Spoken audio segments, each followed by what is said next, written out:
What is up, everybody? It's another West Coast Wednesday, and you know how we do it. Everybody rise and shine. If you're at work, say what's up, whatever. But let me bring in my guest in the back room coming right now, and you know this man. He is known as Philly Foothills. What's up, my guy? How you doing? Mike, I think you muted yourself. Good. Yeah, my bad. How are you, Birdman? What's going on, brother? Hey, man, we're alive, and Eagles talk, so something's going on, right? Something's going good. But yeah, man, this crazy thing that we love, man. There's just so much breaking news every day, and then here we go. I woke up a little bit earlier, and I saw the Aaron Rodgers has COVID. Yes, sir. So that's pretty interesting, and then obviously, and I'm pretty sure he's already been ruled out for Sunday, if I heard that correctly on the radio earlier. Yeah. So looks like Jordan Love is going to get the start. Yeah, the only thing is just I wonder if he just has like a mild case. I mean, I wonder if it's how severe it is. Hopefully it's not too severe, Right. Hopefully it's just kind of like how you had it, something like that. Yeah, definitely. All right, we got Vic in the house. It's good. What's good, Victory? Make sure you guys go sub him up because he's up and coming, and say what you want about the guy. The guy is, he's one of those guys that is going to give it as real as you can, and if you can't take it sometimes, maybe he's not meant for you, but you hear the man out. So definitely Vic is one of the real diehard Eagle fans out there, and he loves this football, as so do we. Absolutely. And whether you agree with him or disagree with him, he always brings facts to his argument. So you're gonna definitely, in the long run, you're definitely gonna enjoy his content. And what comes with it is just that it makes for good content, and also it makes you think a little bit more. Like there's always that debate, and then finding out, well, yeah, you were right there, and I was right there too. So it's always a great debate. You don't always want to keep agreeing with everybody and saying like, oh, yep, Philly, you're right. Yes, Philly, yes, yes, Right. yes, Birdman, you're right, you're right. There's always something. We try to find these ways and it's like Blues Clues, man. We try to find these clues and messages to try to figure out this organization, so shout out to Big Vic out there. Yes, sir. Yes, sir. Thanks for Jalen chiming in, Vic. Jalen Hurts in the building. He's due for a great game, and it's gonna be his chance to kind of pick up the pieces where he kind of left off of. A lot of people feel he didn't throw enough, including myself. But maybe, that running game was just so damn good. We didn't really need to. But when we do have a score like that, I would like to see a little bit more opportunities. Even when Minshew went in, they actually didn't even really give him an opportunity, which is kind of unfortunate because how many times are we going to be blowing out people this year? It's a rare thing right now. So, right. You got to take your opportunity. I wish Nick would have dialed up some things so we kind of see where Minshew's arm is, because, and you got to admit, he hasn't played in a long time. So, it's not going to hurt anybody. Right. Let's see, Vic 3. I'm good. Practice here, T Nova. Right. Okay, man. Make sure you stay nice and healthy. I'm going to need you to have a great game on Sunday. Right. Shout out to Sick One Manny. What's up, man? What's up, Birdman? Here, moving and grooving. Yeah. I got to wake you guys up, man. You got to hear those switches over here on Cali. That's how they be doing over here. Right. Make sure you guys all smash that like button for us. It helps push that content out there more and more into the YouTube universe and to get more eyes on the content that we're putting out there. So. And the bags have been in your possession the whole time? What? Have these bags been in your possession the whole time? What? Make sure you hit that like my boy said. What's up, Birdman Foot? Shout out to Waylon. How you doing? What's going on, Waylon? Let's see. Appreciate you being here with us. Definitely. Thank you so much. You love the Eagles, let me get a hell yeah! You love the Philadelphia Eagles, let me get a hell yeah! Hell yeah! Hell yeah, that's right. That's my guy right there. Love me some Jason Kels. Right. He's like. And the bags have been in your possession the whole time? What? Have these bags been in your possession the whole time? What? What did you say, Kelsey? What? But yeah, man. So and did you see the pretty big news that just broke a little while ago? I texted you. I don't know if you've seen it, but Eric Wilson just got waived by the Eagles today. Linebacker Alex Wilson. Yeah, I was kind of. I'm kind of like, I don't know if it's because we just picked up the new dude from Denver. What's his name? No, not Victor. Wait, what is Vincent? his name? Vincent Jr. I was about to call him Vic 3. Vincent, I don't know. You think maybe that has to do something with it, or they just Carey with a K? Yeah, right. Carey Jr. Yeah, or maybe it's just. I guess they haven't seen enough. I'm not sure, man. I think they liked what they saw from the guys that played last game, and he didn't even suit up last game. So I think they figured that maybe he's just a wasted roster spot at this point, and that's why they waived him to make room for somebody else. Adam Schefter just tweeted right now. Let me get a breaking news right here. I need a breaking news right here. Breaking news! I got it. Got you.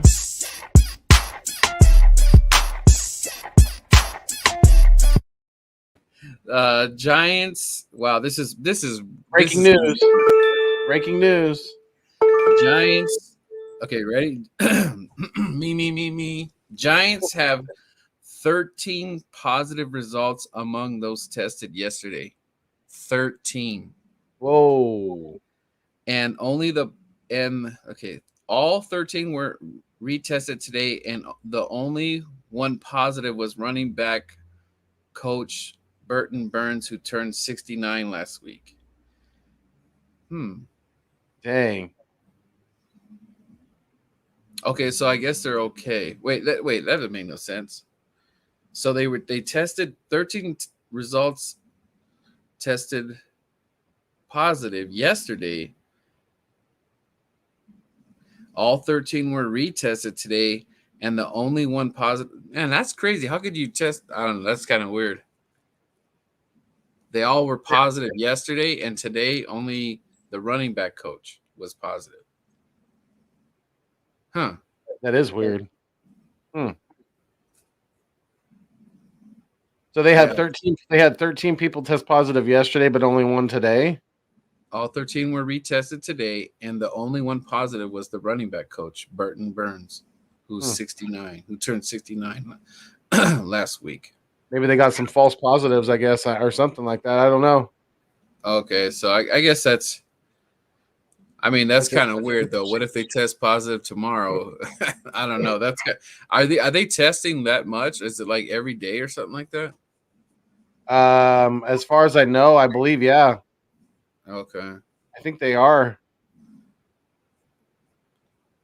Or at least I think they're getting tested at least a couple times a week. Right. Kurt said, pack the stadium Sunday. We will. We're going to bring the sunflowers. The lightning bolt coming. I'll take it. It's a compliment. Yes, sir. Absolutely. Shout out to JC. What's going on, JC? What is up, my guy? Appreciate you joining us. You son of a bitch. Let's see. Birdman's arms are the same size. Yep, pretty much. Right? Don't let the poncho fool you. That's right. That's right. What's good, guys? How are you feeling about Sunday's game? I will say that I'm really like 50-50 split right now. This team's Right. like Dr. Jekyll and Mr. Hyde. You know, we get blown out in Vegas, and then we go to Detroit and we blow out the Lions. Yeah, that's the winless Lions, but they've been playing pretty competitively outside of the Cincinnati game. They got blown out by the Bengals a few weeks ago, but you know, the Lions, we tore them a new, you know what, but we got our ass handed to us the week before. So you just never really know. And we haven't been playing very good at home either. So we'll see.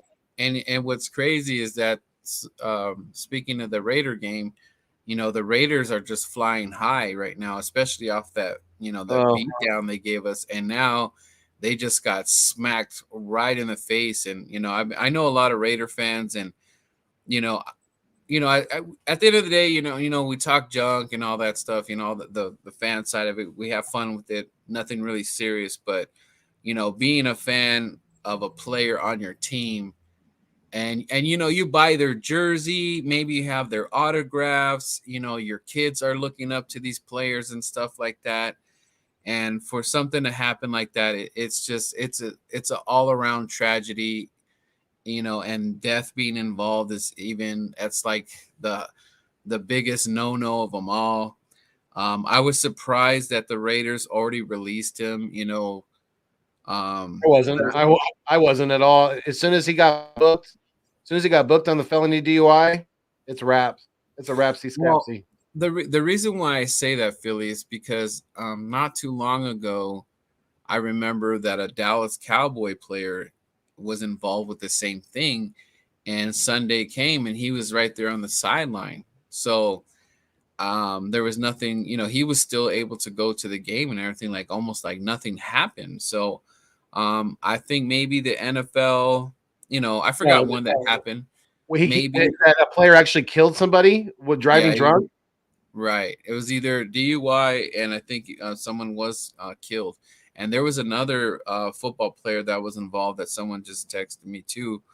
And there was also a fatality involved too. So it's like, I don't know, maybe the NFL told the rate. Maybe they're coming down with the hammer a little bit, stronger now with the day and age, the atmosphere we're in. Maybe that could be something. Yeah, and Paul and as much as I hate to admit it, money and politics get mixed in with things like that because you have to look at it. You're talking about the Cowboys, right? In Texas. Yeah, Texas may be a pretty strict state, but yes, it's the Dallas Cowboys. I'm sure Jerry Jones has a lot of contacts to certain people that can pull certain strings. And in Nevada, with the Raiders, they're new in town. They don't have very much. It's pretty strict. I heard that it's stricter out there, so maybe that has something to do with it. Well, yeah, he's looking at possibly. I mean, he's looking at doing 2 to 20 years and a possible death penalty. They're that strict in Nevada. So Henry Ruggs better be dumping all his money into a good set of attorneys right now because he's going to need them.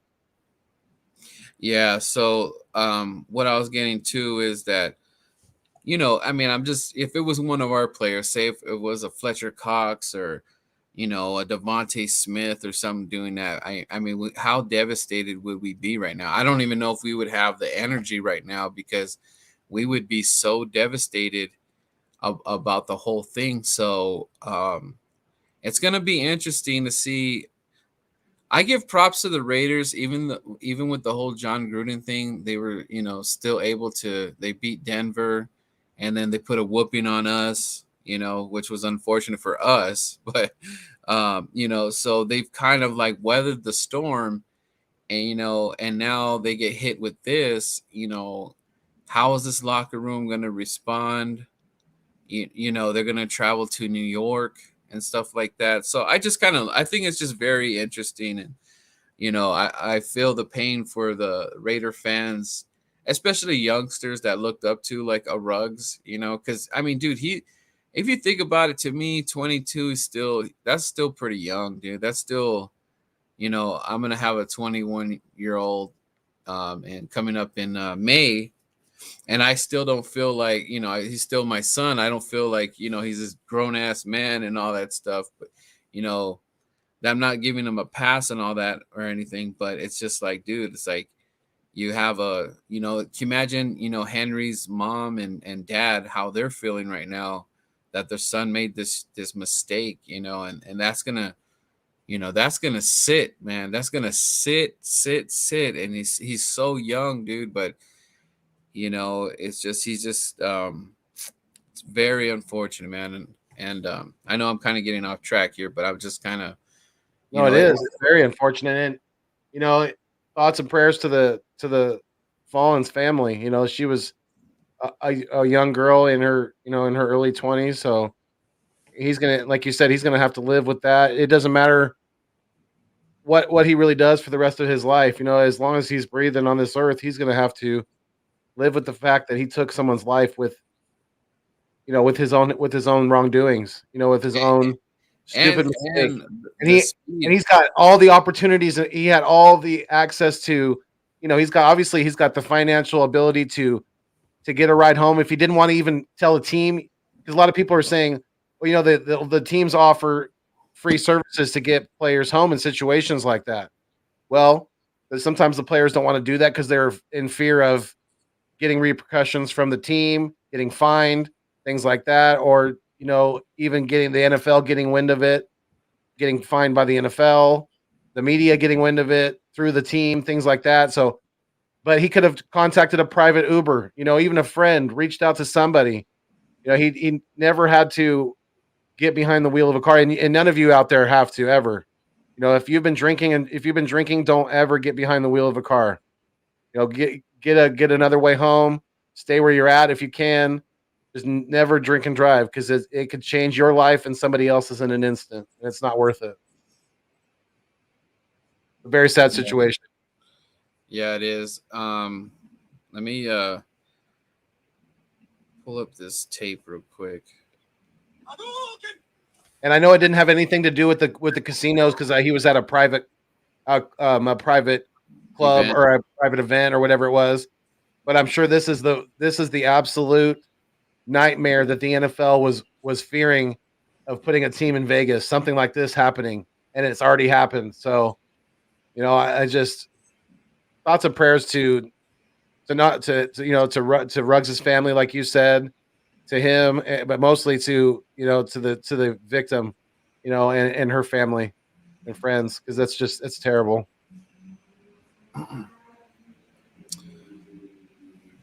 There's this clip right here. Can you see it? Yeah. Okay, so I'm gonna try to get it full screen. Jalen dancing around in the pocket. Yeah, so basically what he's saying is on this clip is that he had look at the protection there, but he got he scrambled out of it. So how do you feel about what do you think is going in his mind right here when he's doing something like this? Like, see, to me, yeah, go ahead. To me, he's not trusting his offensive line. He's used to someone breaking, coming in there a lot sooner than that. Look at that he's not going through his progressions. His eyes are not staying or not going downfield. They're staying shallow to medium at most, and he's panicking because he's got perfect pass protection right there. He had a beautiful pocket to sit in and to let the routes develop down the field. All he had to do was just really slide up into the pocket in between the center and the guard if he needed to, right there on the left side. Yeah, it'd have been his left side there. 3, and 4. Yeah, look, hey, Philly, I'm counting. He had about, oh my God, he had a lifetime back there. Right, 1, and he would have had even 2, if he slides 3, up in the pocket. 4, If he slides up in the 5, pocket in between 6, Kels and I think it was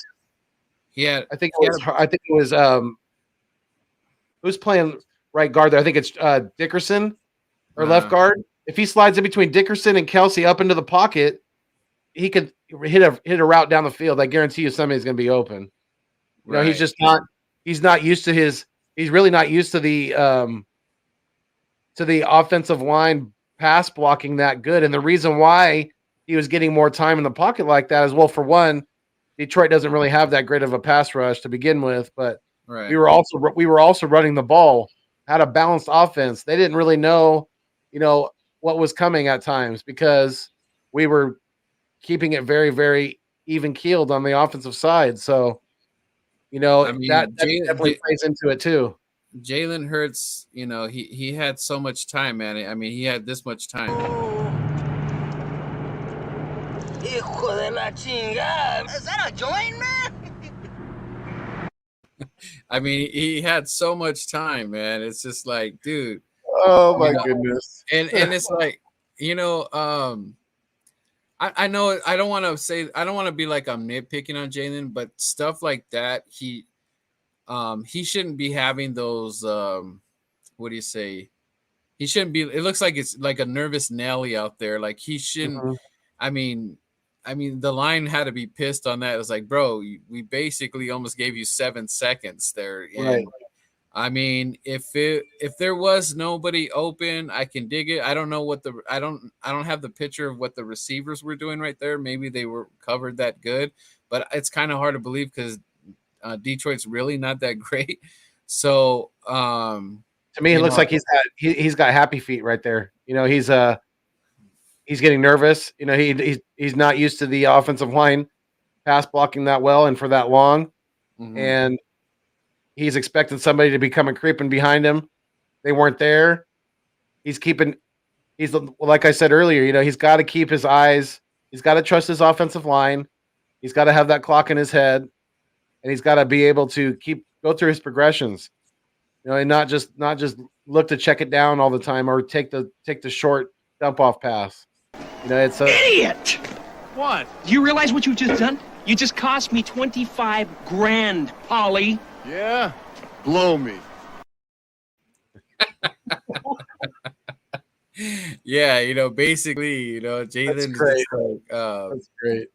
He just has to if you want the Eagle fans to believe in, you and the coaching staff and all that, like that type of play, what you did right there, that can't be going on, man. And right. Joe Castro.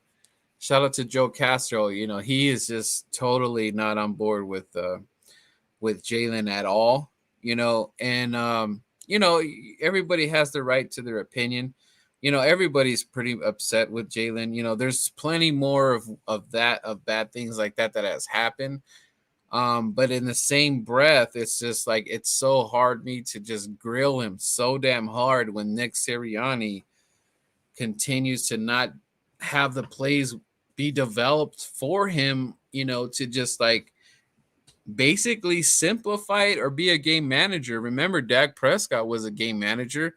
Remember when he first said we made fun of him, said, "Hey, Dink and Dak, Dink and Dak, Dink and Dak." But you know what? I'll take the Hurts and Dak, Hurts and Dink, or whatever. Just because it's just like, the more he gets more comfortable in the pocket and all that, I think he will be able to hit his reads.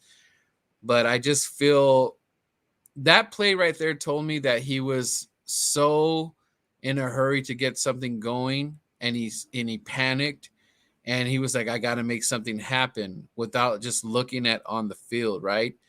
Yeah.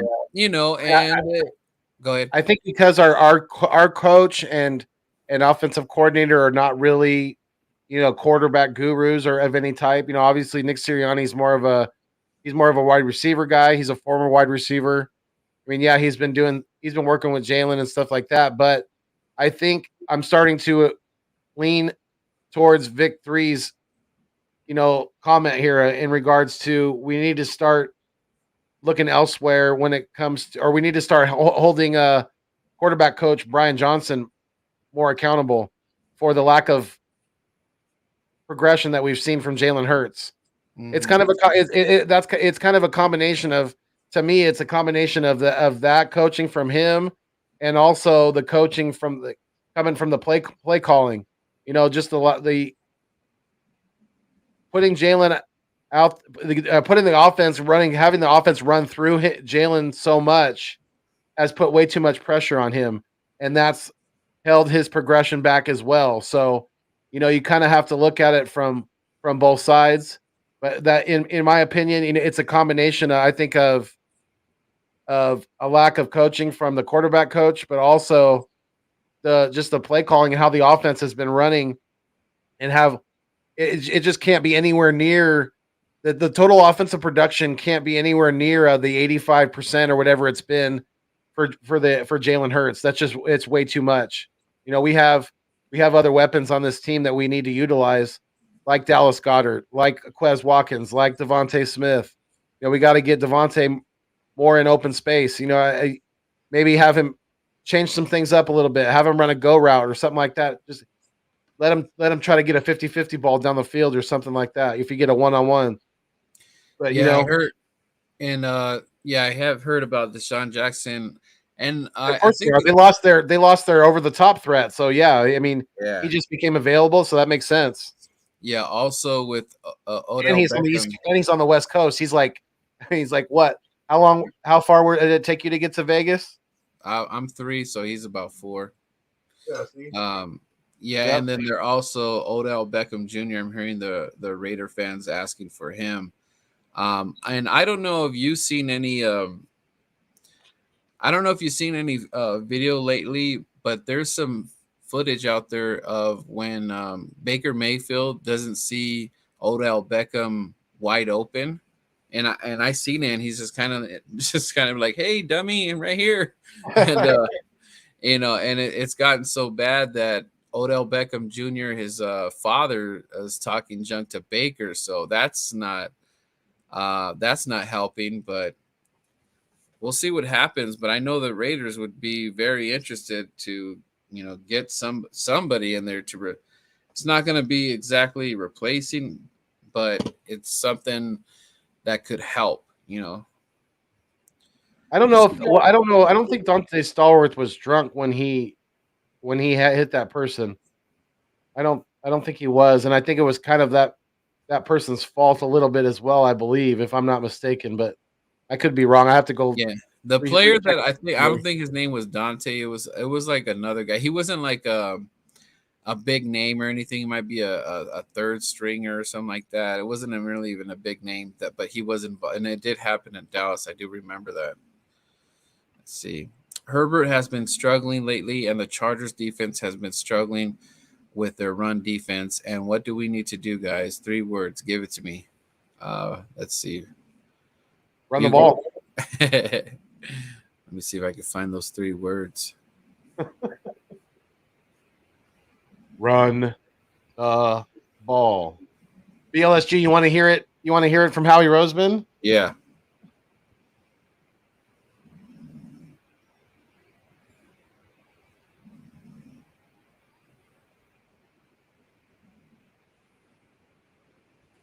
Run the ball. Yep. How much fun is this, and how much are you enjoying this experience so far? Honestly, I think this is terrible doing all this. I think that we could have stayed in Philly. Was that Alshon? Yeah, I love Alshon, man. And this is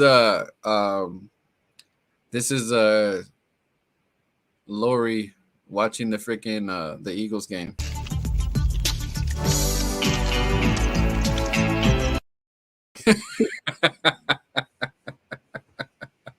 Oh my goodness. Let's see. Dante Stallworth went to jail for 30 days, received probation and settled with the family. So Dante was involved in a DUI, and then the family. Dante is from where? What team was he Dante on? Stallworth. He was on at the time he was on the Cleveland Browns. He was on the Eagles for a minute. Remember the wide receiver?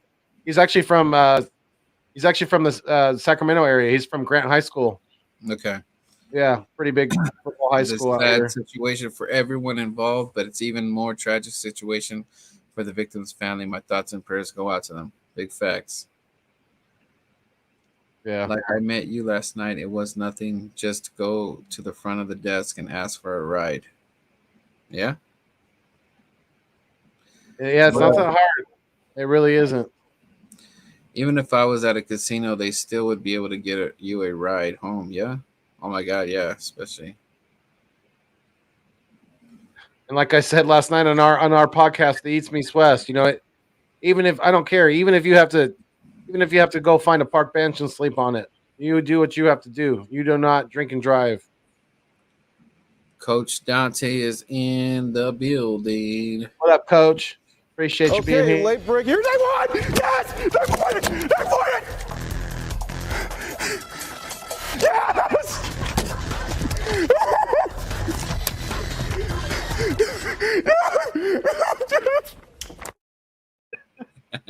I remember that one. That guy's he's losing his ass on camera right there. I don't know how he held that one in, man.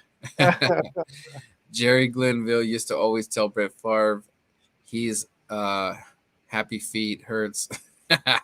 Has happy feet. That means just he trusting running too much. Yeah.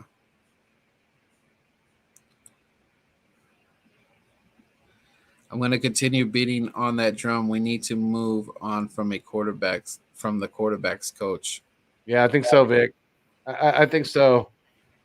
Because a good quarterback coach would have his quarterback confident in his offensive line and be able to hang in that pocket when he's got a clean pocket like that. It was absolutely clean.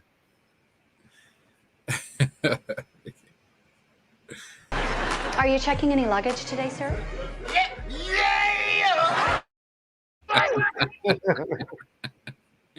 Yeah. Run the ball. Yes, sir. Yes, sir. The damn ball. Facts. Absolutely, Vic.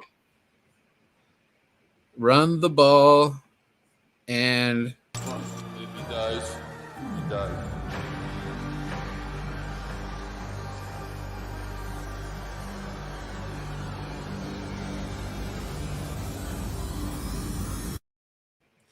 run the damn ball, and if he dies, he dies. My son was asking me the other day. He was asking me about that, about right after that scene. He's like, in real life, would Drago have gone to jail, for killing somebody? And I'm like, in real life, the way he did it, yeah, probably because he hit. I mean, he was hitting Apollo after the bell. I mean, he freaking went to town on Apollo Creed. But on the other hand, too, don't boxers they sign like a release of liability, right? I mean, they could get hit at any time and die. Yeah, it's just like it's just like a concussion, man. Yeah, it's a part of the game. It's a part of the sport. But I mean, you go back and look at that. I mean, freaking Ivan Drago is freaking dirty as hell. Oh no, not those two. Freaking, we got our GM in the front seat and our owner in the back seat. Let's go, Smithers.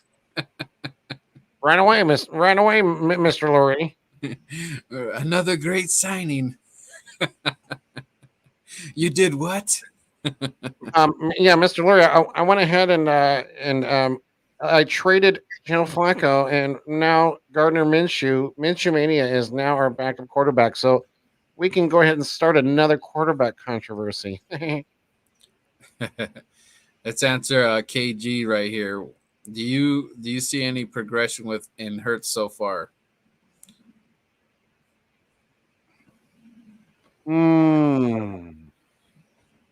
Me myself, not much, not a whole lot. I really haven't. I was hoping that he was going to have. I mean, obviously we didn't need to, but I was hoping he was going to have a little more passing yards.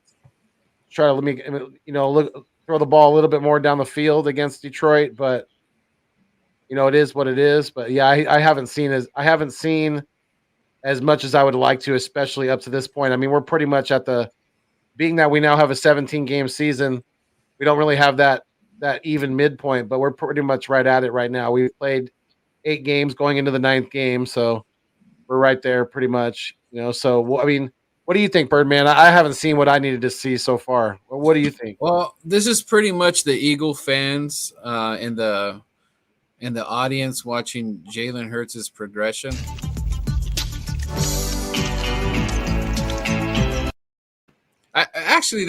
I think that's all. I think we've spit out the gum by now. We're on to probably harder things. I think this is shout out to Extra, big plug right there. This is all Eagle fans watching Jalen Hurts out there.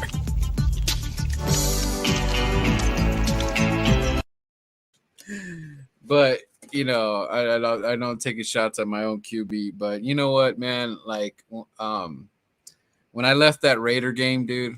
Well, to me, it's not just the QB; it's the coaching, because he's not. He's been sure. Jalen Hurts isn't calling the plays, and to me, he needs a very balanced offense. He needs that play action. He can't have everything relying on his shoulders. He's not that good yet. And he may never be. We just don't know at this point. But yeah, I think the fact that the offense has gone through him so much this year, that has definitely hindered his progression, without a doubt in my mind. Yeah, and the other thing too is that, I don't know if the Atlanta game made Nick Sirianni smell himself too much, and we got kind of hyped on it. I mean, it didn't. When I go back to the Atlanta game, I wasn't like, I just felt like relaxed. I felt like, wow, dude, Devontae, he's a real deal. Holyfield, when I seen Kelsey running down and, paving the lane and all that stuff, I got really excited. I was like, dude, our O-line is going to be legit. They look, where they're opening up the floodgates for our running back. So I got I think I got too high of myself, because I'm not saying, when I say that, I'm not saying that we were going to go deep into the playoffs, but I just felt like we can be competitive, and these games that if we do lose, they're going to be close games. And then we play their second game was San Francisco, right? Yeah. Yeah. And then San Francisco happens, and I think all Eagle fans can agree with me. We were just like left with, like, I felt we just got slapped in the face, like, of what the hell was that? And then from there, it just kind of trickled down, and it kept getting worse. Like the snowball that you throw down the mountain, it kept getting bigger and bigger, and all Eagle fans are down there. We're just like looking at this catastrophe. And say what you want, you know, a lot of touchdowns came off the board. Jalen Hurts started to look more inexperienced, and Coach Sirianni started looking like a goofball. You know, he's all doing a Philly, really, dude. You know, the whole geekness coming out, you know, with the shirts and the hokey pokey jokes and stuff like that. So it started to leave like a bad taste in the Eagle fans' mouth, and we're just like, okay, this looks like a complete joke. This is not Eagles football. And it started to get ugly, nasty. And I'm telling you, Philly, and you saw a loss, even though I think the Chiefs was not as bad as what we saw with the Raiders. I think at least you saw some fight out there, touchdowns and stuff like that. You know, we didn't really get to see much until the end of the fourth, but one Eagle fans were so unimpressed. There was a dude, E-Rock was sitting next to a dude that was literally reading the newspaper. He was reading the newspaper while the Eagles were about to score a touchdown.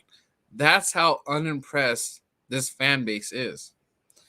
And we got a special guest coming in the building. Mr. King, can you hear us? Yo. What up, King? Can you hear me? Yes, sir. Yeah. All right. Got a new mic, so sounds good. Is that at full volume? Is that full volume? Let's go. You hear me now? Does that sound good to you, Foothills? Yeah, he sounds good. Okay. Yeah. And the bags have been in your possession the whole time? What's up, fellas? How y'all doing? Have these bags been in your possession the whole time?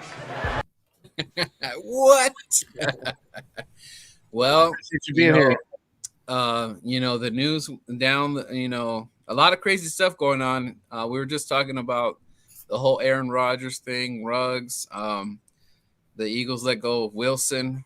I don't know how you feel about that. Man, like the Wilson, I already knew that was gonna. I already knew it was gonna happen. He didn't. I don't know what it was. It was crazy because he was brought here, hand chosen by John Gannon. Right. That's what's crazy about it is like, you know, everybody thought that he was going to be the one that's going to like guide this defense into the direction where we was supposed to be, but then Davion Taylor outplayed him.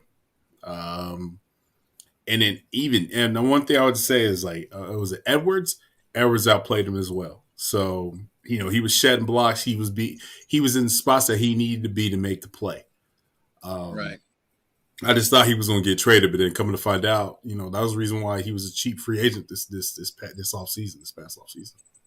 That's why they didn't dress him this past game. Well, I mean, they wanted to see what they can get from the other guys, but I also too think they didn't want him to get injured.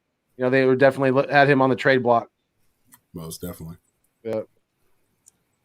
Because they've seen it happen before. You know, we can't get rid of damaged goods, so. They become useless once that happens. Most definitely. One of the questions that was brought up to us was, do you see any progression in Jalen Hurts from where we're at right now, from beginning to end right now? Talking to me? Yeah. Well, first things first, he has a pocket. And his eyes go automatically down. His eyes always go down. That's a little concerning to me because it seems that he's not reading through his progressions the way he should be. You know, we see there's a lot. I mean, and I hate the comparisons because it's two African American quarterbacks, and I'm not trying to bring that stereotype typical thing in this, but Dak was the same way. But the thing is, though, Dak had a good running back. It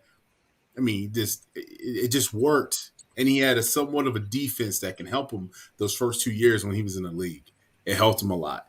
Jalen still leaves a lot of meat on the bone. I mean, in the Raiders game, I mean, we were all there and we all seen how Dallas Goedert was pissed off, and when he was open. And then right now, like everybody's getting frustrated with Devontae Smith because of his drops. He doesn't get the target. He doesn't get targets as much. So it goes into that place like I'm just running routes and I'm getting tired. You know what I'm saying? And so a lot of it has to do is just like, is this offense? Is it the offense or is it Jalen? And I'm gonna have to say it's a little bit of both. They're not, against that Lions game, they helped them out. They had a running game. You established a running game, and to be even to the start to RPO, you have to be able to run the ball to have an RPO. Unless you can stack 8 men in the box, it just doesn't make any sense to me why they keep on doing that, and they just keep on this. And it's like you just keep on hitting your head in the same place on the wall, and you ain't getting through. And it's like, you know what I'm saying? It's crazy as hell to me. I don't understand it. I really don't understand it, guys. Yeah, and that clip that I just showed you, he had almost 6 to 7 seconds to throw the ball. So in that situation that he just was in, what should he do? If I don't know what the receivers, if they were not open or not, whatever, but when he has that kind of time or whatever, what do you feel he should do? Do you think he should have just stayed back and just waited for anything, or he seems like once his first read is gone, it's like I'm gone. I got to do something. Because he's a one read quarterback. Mm-hmm. He's a one read quarterback. So he calls a play, the ball's supposed to go to that one read. That's how it's supposed to go. He doesn't know how to scan. Doesn't know how to scan the field. He's not, his progression isn't there yet. You know what I mean? Like you have the Tom Brady's, you have the Aaron Rodgers. Those guys can scan and pick you apart. Doesn't matter. You know what I mean? A line does help. A line helps, but the wide receivers, man, like sometimes you got to put trust into your wide receiver. If he's that guy that can go get it, then he has to go get it. You know what I mean? My thing is this though: if you have that guy to go get it, then why are you not trusting the system to even go and do it? You got Quez Watkins. To me, Quez Watkins is the only person I've seen that attacks the ball when it's in the air or when it's coming his way. He's the only person I've seen on this team that says, "Hey, I want the damn ball. Give me the damn ball." Jalen, they figured it out. I think they figured it out how to use him because I'm gonna be honest with you. To me, he looks like a running back. When he runs that ball, he looks like a running back. The man, and he's bigger than most wide receivers. In his frame, he's not a typical wide receiver. He's not a Justin Jefferson. He's not an Odell Beckham. He's not one of those guys. He's a bigger wide receiver. He looks like a running back. He runs the ball like a running back. Devontae, man, he can get open. It's just sometimes the route has to be completed. He can't just. You can't just cut off the route whenever you feel like it. No, there's a difference between college routes and NFL routes. Yeah, very, very much so. And Devontae is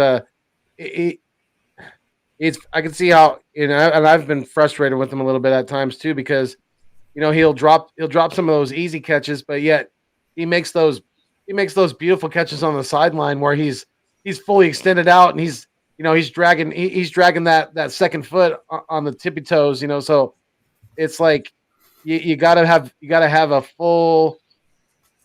symmetry to your game, right? You gotta have that completeness to it. And he's just lacking that right now. And I think that's going to come with time. And yeah, he may need to add a little bit of muscle in the offseason. I mean, somebody in our live stream last night on our East Meets West was suggesting that he gained 25 pounds of muscle in the offseason. I think that's a bit too much. Yeah. I think that's going to slow him down. I think, maybe 10 to 12 pounds of muscle would be probably just good enough for him. I think right around there to keep his speed, to keep his quickness, and to have the ability to break through some of that press coverage. Right. And I don't know if you've seen it, like the Lions defense tried to basically run Jalen to the left, and you've seen that he couldn't complete any of his passes to the left. Like that one Dallas Goedert, that and when it got batted, that should that. And I get it; it's hard to throw across your body, but that right there is when you open up your hips and you let it ride, you let it go, or you stop, give yourself time, get your feet set.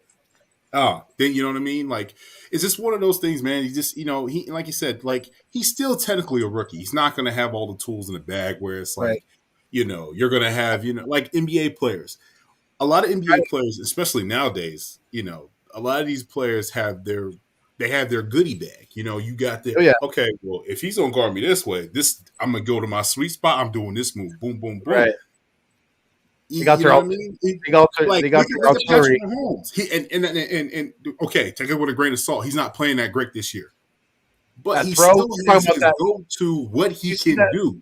That throw he made running to his left, he stopped and he threw it like a sidearm pitcher to Tyreek Hill. I was like, that's nasty. I mean, good luck trying to defend that. There's no way you're going to defend that because that guy can throw it at so many arm angles. It's crazy. I've never seen a quarterback throw it at as many arm angles as Patrick Mahomes does. Yeah, he's Aaron Rodgers, bro. Like that, that side arm thing they do, bro. It looked like their arm is broke. The way it looks like a noodle.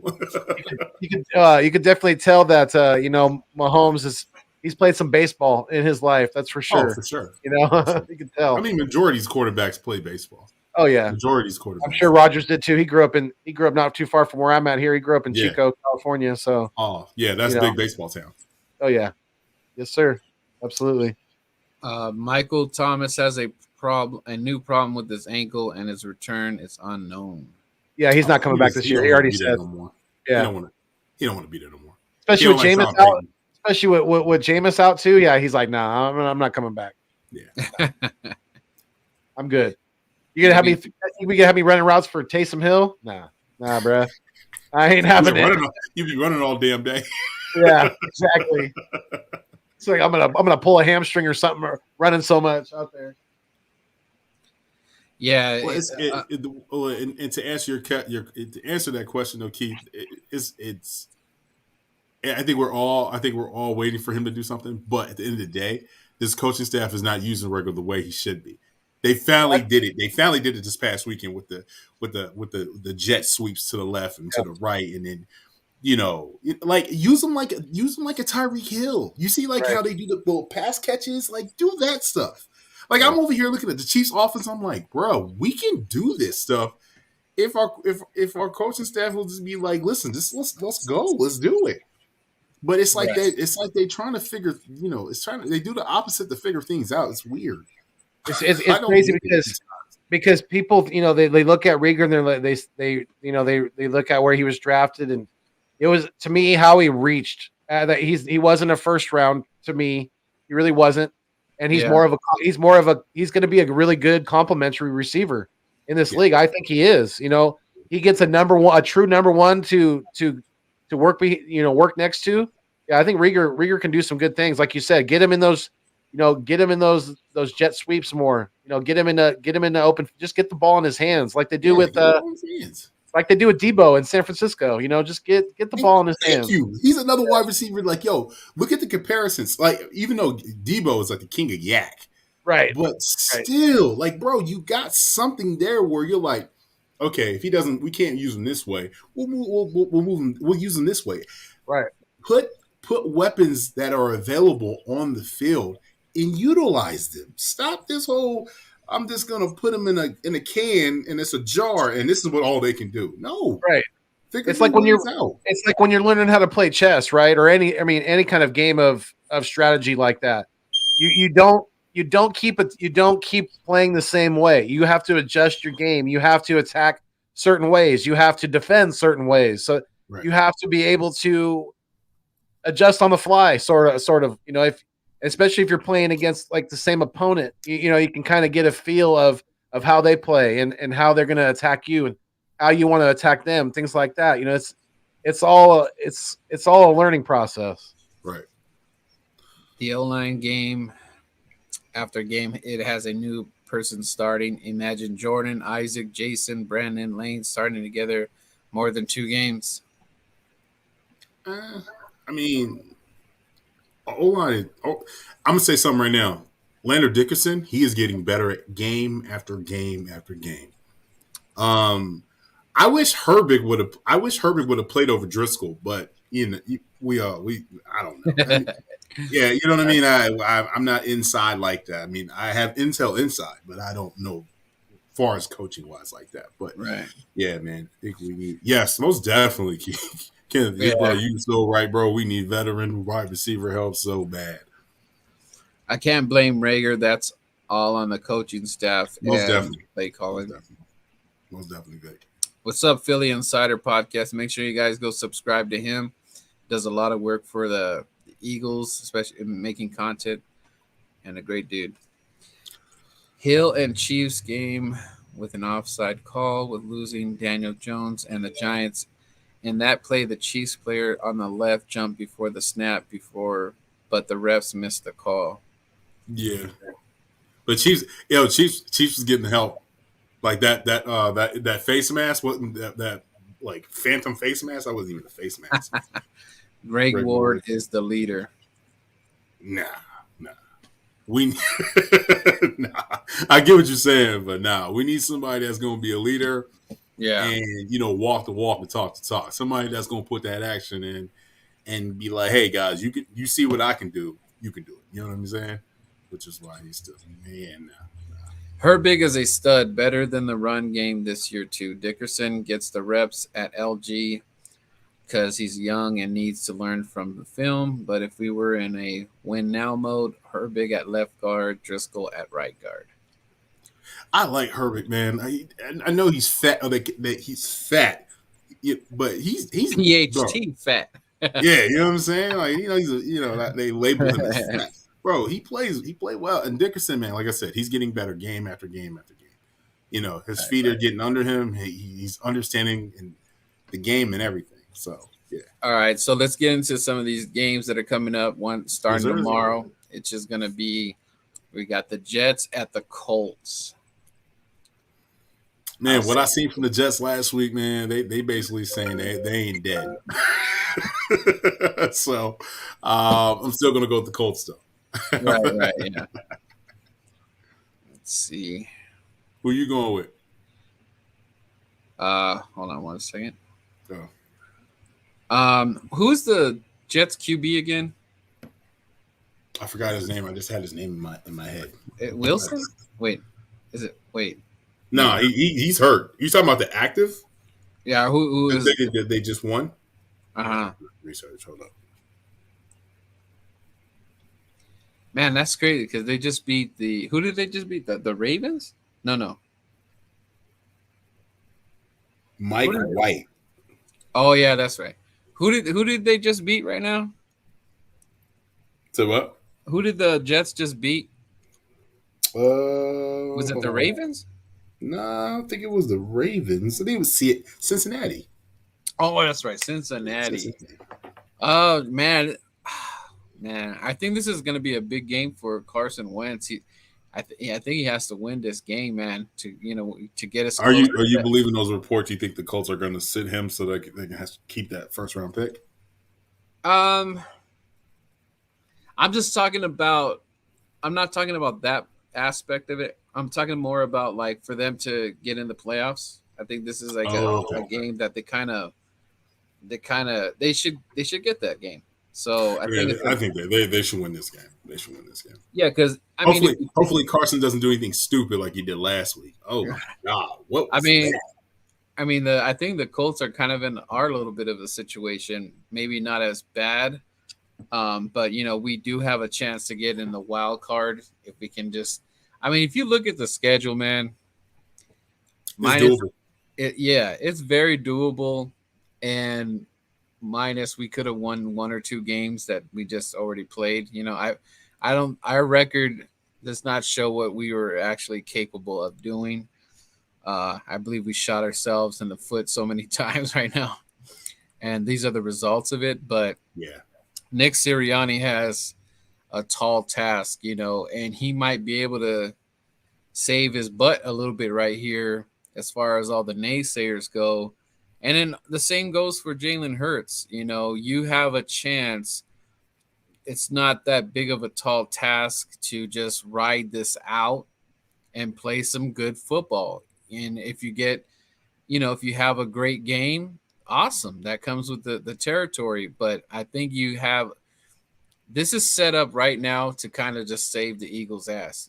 But if we decide to go down the road where we've been going, it's going to be very bad. And I think maybe even with that happening, I think a lot of dumb decisions are going to be made, because now what you're doing is you're bringing back, okay, we need a quarterback. And then what comes with that, is Nick Sirianni the real deal? Are we going to ride this out for another year? So this could go way worse than what it looks right now. And I'm kind of, as an Eagle fan, I'm not ready for it, because it's like now we're going to be going on a 3-year tour of we don't know what's going on. And I honestly, I ain't ready to do that again, because I really want to know if Jalen is just not the dude. He's just not the dude.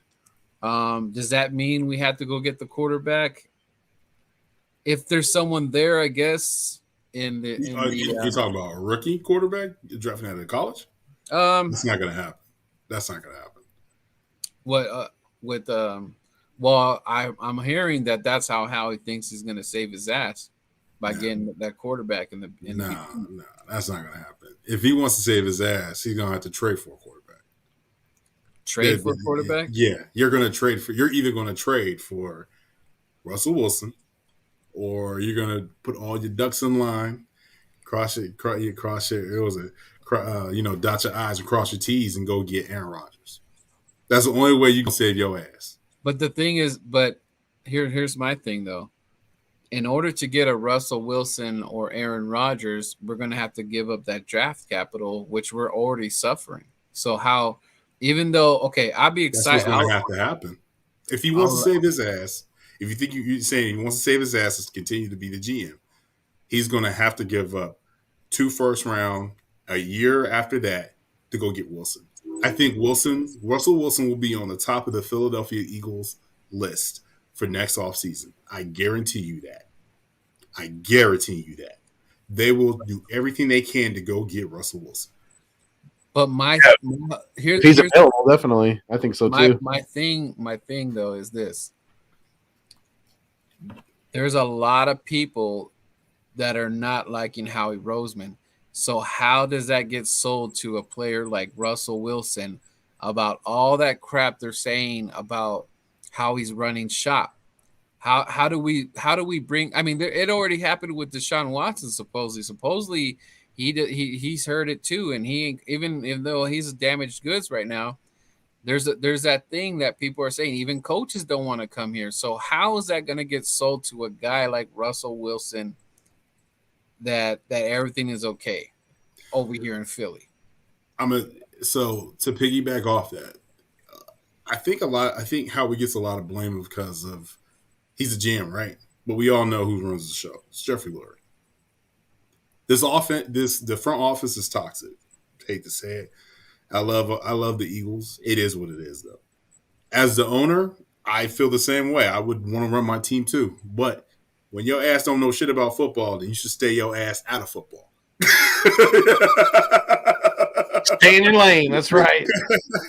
Stay in your lane. Right. I'm going to tell you something right now. With the Mr. Burns. Don't piss off Mr. Burns. He's going to get mad. Hey, as an Eagles fan, what do we do? And exactly. But as an Eagles fan, what do? We're educated and we speak the truth. It is what it is. But for them to say, hey, we go get Russell Wilson, right? And I'm not sure if he has a trade clause or anything like that. I don't know the details of his contract. Yeah. But Seattle, he's not happy in Seattle. He has an input of what he wants to run on it as that offense. They don't want to run that offense. They want to run the ball. They want to get things done the way they want to do it. You know how Pete Carroll is. He won a Super Bowl. You can't tell Pete Carroll what to do. Yeah. You know what I'm saying? Like, you just can't tell him what to do. So at the end of the day, this is the thing. You go get Russell, right? You're probably gonna end up giving up 2 draft picks this year and another first round next year, right? After that, you just go, hey, so Nick Sirianni, we have Russell Wilson, Nick Sirianni. How are we gonna fix this and how are we gonna make this run offense the way we wanted to run? And that's Jeffrey Lurie asking those questions because we all know why Jeffrey Lurie wants that ball in the air. He wants exciting plays. I don't understand it. I feel like a win is a win. I like to run the ball so the offense can open up, but he doesn't think that way. That's just the way it's going to be. But I guarantee you, and my close sources, they're going to go heavy at Russell Wilson. And the thing about it is that Russell should have already been an Eagle. Yes. But yeah. It didn't happen. Yeah. But you know, hey, it worked out though. I mean, it worked. It worked out. We got Nick Foles instead, and then Nick Foles came back and gave us something that every Eagle fan has won for a long time. I know this is what we're talking about is totally off subject, but if the mad scientists Howie Roseman and Jeff are able to do this, how long or how much time do we have with Russell to get us a chip if he was here? Like, what kind of window are we looking at? It just depends on how you build this team. Depends on what he's stepping into. Yeah, that's what it depends on. It depends on. Think about it. Russell Wilson. He doesn't have an offensive line in Seattle. That's number one, right? We have an offensive line in Philadelphia. We are Howie is proud to build your team in and out, building through the trenches. That's what it is for Howie. That's why we draft offense and defensive linemen every damn year. It's not a beauty, but it pays off at the end of the day, right? He's made a mistake here and there, especially on 2 wide receivers that we have on this squad right now. JJ Arthega is a big mistake. I don't think he's caught a pass all year. Jalen Reagor, could have had Justin Jefferson. I'm be honest with you, I'm one of them. I wish we had Justin Jefferson. But it just depends on how you build it. It just depends on who you're going to pick. But I say, and I agree with him. I think 3 years. Russell Wilson is actually smart too. I mean, he's Mr. Reliable. I mean, this is the first time I've ever seen him hurt, and he knows how to run out of bounds and not take hits. Yeah. You know, in today's quarterback, they play until they're 40. Look at Tom Brady and look at Ben Roethlisberger. But he's fat and big. But, you know. And I think Russell, I think he would be a better fit than Aaron Rodgers. I don't know how it would feel if Aaron Rodgers was to come to Philly. I don't feel that he would work out. Do you feel that too? Or yeah, I get you. But with Aaron Rodgers, though, if Aaron Rodgers leaves, you know who's going to come with him. Devontae Adams. Devontae Adams is going wherever Aaron Rodgers go. I would love to have Devontae Adams. We got Jordan Matthews because of Devontae Adams, bro. You know what I'm saying? Right. Imagine if we had Devontae Adams. Oh my God. But no, we went Jordan Matthews. The double dragon. If we got Devontae Adams and then Devontae Smith, we got 2 Devontaes. Yeah. Devontae Smith could be that number 2 that he needs to be right now. I think take that attention off of him, be that secondary guy. Corral possible, but no other quarterbacks in the draft. Nah, there's none. Hightower could play this week. There's that kid from Liberty too. I know people have been talking about him. What's that one kid that was with Sirianni a couple seasons ago? He's on a practice squad. Reaper said we don't need Aaron Rodgers. Rodgers. King Fly John D jersey in the background. Should the Eagles run it back once again with him? He's gonna be a Raider. He's gonna be a Raider. I think this: if he really wants to go somewhere where he wants to be a contender, I wouldn't blame him if he ends up going back to Tampa Bay. But then that wide receiver room will be crowded. Yeah. But if he was smart, he would go to Green Bay. If he was smart, yeah. He wants to go to contender. You know what I'm saying? He definitely Aaron wants to Rodgers be a contender. Aaron Rodgers can throw that ball down the field too. So exactly. Yeah. It will not happen. Wilson will be a Saint or Brown. Same Brown. A Brown? I don't think Russell will ever no, I don't go know to about Cleveland. Brown. Saints? They got Maybe. James Winston. I can see Aaron Rodgers going to the Saints more than Russell. True. I don't think he would. I think he would choose Philly over the Browns, to be honest. High on his list. I don't know. I mean, not if Howie Roseman's still the GM, because that's been deterring a lot of people away from here. True. It has. It's been deterring a lot of people away from our organization. Sirianni coach Philip Rivers. No. Matt Ryan. Ooh. No, I'm Please, good. Yeah, Jeffrey. You're absolutely right. We already did the old quarterback homegrown guy with Flacco. We don't need that anymore. No, thank you. No, I'm good. Hell no. That is true. Let's not act like landing someone like Rodgers doesn't change a lot of things, though. Hey, facts. Oh yeah, it will. Facts. I will put $1,000 up right now. We are not getting Russell Wilson. Ooh, okay. That's steep, man. Wow. Like I said, we don't know the contract. We don't know the contract language. The language is something that none of us know about. If he has a no trade clause and he says, "Hey, I mean, he doesn't want to go to Philly," then hey. But if the Seattle's like 3 first round picks, 2 this year and 1 next year, sorry, he's an Eagle. How much fun is this, and how much are you enjoying this experience so far? Because you think about it, the Eagles are paying for draft picks now. Terrible doing all this. I think that we could have stayed in Philly. It is what it is. It is what it is. There it is. You guys see that? Looks like OBJ is about to probably get. He's getting released. Looks like OBJ is about to get released by the Browns. Wilson not coming to Philly. Russell is in a mobile state of his career, thinking life after football. NYC got the business connections. Washington football team got the political connections, and Juan Rivera. Yeah, the only thing that I would deter is I think the Howie Roseman factor is a thing, and yeah, that could be a factor, but I don't think the Giants, they love them some Daniel Pesos over there.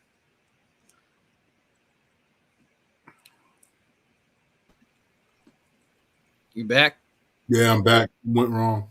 There was 2 of you. 2 kings. Russell Wilson might even go back to Miami. I'm telling you right now, Wilson will go to the Giants. So $1,000. Wow. Dang. But you got to remember, though. You also got to remember, Philadelphia's not that far from New York. Malik Willis. Far from New York. Very true. Sierra would give it approval.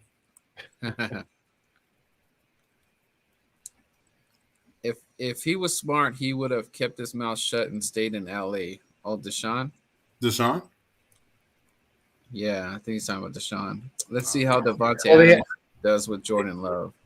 There was a clause in his contract that if he didn't get traded by the deadline, then he was going to get waived. So who, OBJ? New York is the media. No, I think Sean did. I'm pretty sure Deshaun did. Can you imagine Russell Wilson and blue? Yeah. No way. I don't want to see him in the NFC East unless he's on our team. Period. Oh, so do you have the Colts? The Jets are at the Colts, Philly. Who do you got? I'm taking the Colts all day. On that game. The Jets played. Yeah, they had a flash in the pan against the Bengals with their substitute quarterback, but that's going to get slowed down with the film that the Colts are going to be able to study on their offense on the quarterback, and I like Indy by at least. A touchdown. And then we got the Raiders in New York, Get a Life Stadium. I'm going Raiders. I'm gonna have to. I think I'm gonna go. I think I'm gonna go Giants. I'm gonna go Giants. Woo! Giants. I'm gonna go Giants with this one. Their defense, they're pretty sneaky good. They are, and you know what? Yo, I'm not a big Joe Judge fan. I think he's too old school and he's more of like a schmuck. But yo, and his little temper tantrums on the sideline is hilarious. But they actually try to play hard for him, man. Yeah. What you got, Philly? Yeah, I'm gonna go. I'm gonna say the Las Vegas Raiders because they've dealt with adversity pretty well this year with their losing their coach. They just had another tragic situation happen with one of their players. So I'm going to say they're going to band together. They're going to band together, and I think Renfro is going to have a big game. So, yeah, I think I'm going to take the Raiders. The Giants officially placed running back Saquon Barkley on reserve COVID-19 list. Damn, my man got bad luck, bro. He need to get out of there. He need to get out of there, man. Something got to change. Get him out of there, bro. Ferdinand, didn't you say earlier that they had a bunch of players test positive for COVID just recently? Yeah, 13 came yesterday tested positive, and today only one of them came back positive. So I don't know. We'll see what happens tomorrow. Yeah, LA is the lock for the Super Bowl. If Deshaun wanted to be on a contender, he would just want one.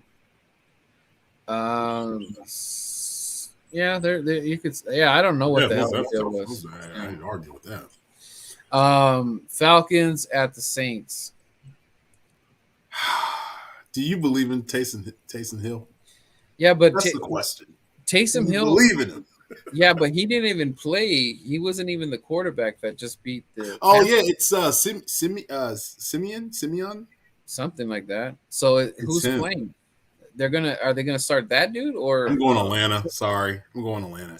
But the Saints defense is nice. I gotta give it to them, bro. Yeah, I'm going. It's at Saints, so I'm going at. Saints. Never mind that. Yeah, Atlanta. Saints. I'm going Saints. Yeah, Atlanta's not going into the Big Easy and winning. I don't see that. It is hard to play there. It may be somewhat close, maybe for a half, but yeah, New Orleans. Well, you know how it is. This is a division game, so it's going to be close. Yeah. Right. True. All righty. Then we're going to get oh, gosh. Yeah, Trevor Simeon. Yeah, I think that's the quarterback for the Saints. They try to blow him up because he beat Tom Brady. Yeah. We got the Bills at Jacksonville. Oh, Bills all day. Yeah. Yep. Is this a London game? They should play this joint in London. Yeah, no kidding, right? Have some tea. Have some tea with their football. Got some crumpets, sir. Got some more points, sir. I have a bit more. I'm a bit more show. Jordan Love. Bigger question: do you think Jordan Love can handle it? Trevor Simeon. That's the dude. Okay, that's the dude that's playing. Bills. That's pretty easy. Bills. Yeah. Always got to pay the bills. And next we got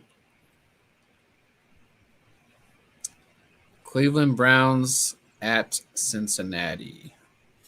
This is going to be a game right here. The Battle of Ohio. Right. And the orange. Battle of the orange. I know, right? I know. They should all just be orange. Man. I think Cincinnati's going to be pissed off because they just took an L to the Jets. Oh, yeah. Mayfield, Baker, man. I don't know. Something's wrong with his shoulder or something. There's something bugging, man. I think he needs surgery. One thing I will say, they do have a nice run game. They got a new nice little 1-2-3 punch. And I think Kareem Hunt's not playing, but the third string, he nice too. So, I mean, you nice when you get a shout out by LeBron. The king. The real king. You know what I'm saying? Real King James. You know what I mean? Yeah, I'm gonna Cincinnati too. Yeah, I think like King said that Cincinnati's gonna be pissed off that they lost to the Jets, so they're gonna be looking for their get backs. Oh yeah, we're gonna see a lot of chase. You're gonna see a lot of chase, and hopefully some Boyd in there too. Oh yeah. Tyler Boyd had a good week last week, didn't he? Or the week before? He did. That was last week. Yeah, he had a good game. Yeah, he had a good week. We know they lost. Yeah. And then we got the Patriots and these are easy picks. These are easy picks. No, this one's a tough one. Patriots all day. Hold on. No, O'Donnell, right? O'Donnell's hurt, right? Sam Darnold is. I don't know. He was benched for a minute. He was benched? Yeah. I thought Patriots all day. They just beat the Chargers and that was at LA, so they're going to go to Carolina and win again. Yeah, I think so. At LA, those fans, that fan base is fanicky, man. They're more Raider fans, and Cowboy fans, and Rams fans. Yeah, I'm going to go Patriots. Patriots too. Patriots give me some is mac and cheese. Mac and cheese. I was trying to hear some of my upset music, man. Was that your every one has been like an easy pick. Yeah. Right. All right. Here's another doozy. Oh man.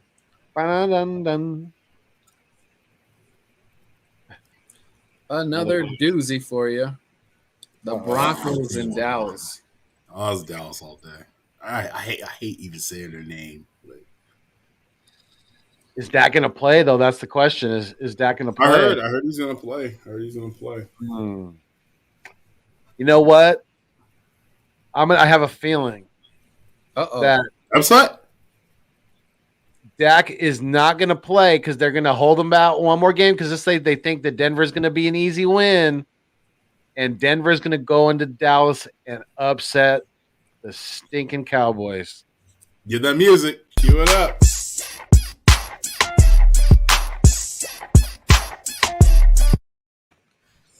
You heard it here first. That'd be really nice, right? I'm not going that way. I'm going to go Dallas still. I'm not leaving the school. A nice trap game. Yeah. Denver's selling the farm right now, so I got to take them sneaking Cowgirls. Yeah. Unfortunately, nobody's feeling the Cooper Hash. Yo, Fuego, that's a good one though. I see you. Appreciate you. All right. And now we got the Minnesota Vikings at Baltimore. Okay. Well, this one might be it. Yeah. I'm going upset alert though on this one. Uh-oh. Here we go.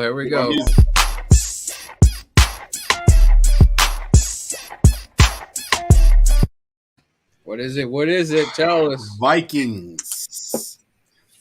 They're going to go into Baltimore. Ooh, Vikings. I got the Vikings winning. I got the Vikings pulling this out by less than 6 points. Ooh. Okay. I'm gonna go. I'm gonna say Baltimore's gonna hold home court and win at home by 10 points. Yeah, I'm gonna take Baltimore on this. I did not like what I saw against the Cowboys, especially with the backup. I think Baltimore can run the ball and control the clock in that game. So yeah, I like Baltimore. Backyard Birds podcast. What up, guy? Ravens all day. All right, let's see what's next on the table. All right. Yeah, I don't know. This doesn't look like that great of a football week for some reason. We have those sometimes, you know. All right, we got the Houston Texans 1-7 at Miami, which is also 1-7. Oh man. Ooh. This is called a poo-poo game. This is a freaking dumpster fire. So as an Eagles fan, I am rooting for the Texans. But we all know though that I think Dolphins are a little bit better than they'll beat the Texans.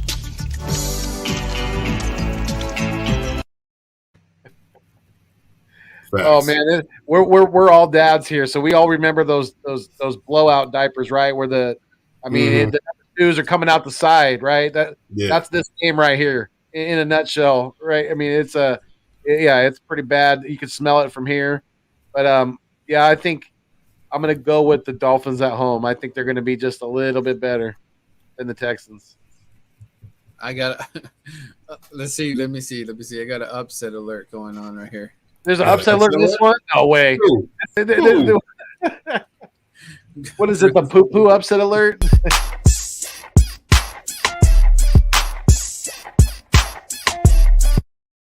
My upset alert, man. What? They're going to tie? They're gonna reschedule this game for next year. Nah. The Texans are gonna beat Miami. Upset of the week. Upset of the week. I mean, every Eagle fan wants that to happen, but I don't think that's gonna happen. I'm going for it. I'm going for it. Improve our draft stock. Hell yeah. You heard it here, man. Go. Where's the? We want the Dolphins to lose every game this year. We want Dolphins to lose every game. Where's Coach at? Shout out to Coach. Right. Houston Texans guy. Let's see. What's next on the docket? Man, these games. Let's get to it, man. Let's get to it. And Vic 3 said if Tyrod is starting for the Texans, it's not out of the question that they could beat. Yeah, I think so too. Yeah, true. Yeah. How much fun is this, and how much are you enjoying this experience so far? Honestly, I think this is terrible doing all this. I think that we could have stayed in Philly. What is that? What was that from? Do you know what that clip That was was Super from? Bowl Media Day. Yeah, Alshon was funny, bro. Yeah, that was a cool cat. That's a classic Alshon moment. He's So he's Alshon Adamas. You know, he predicted it. He said the Eagles are going to go to the Super Bowl that year. He said that when he first got traded.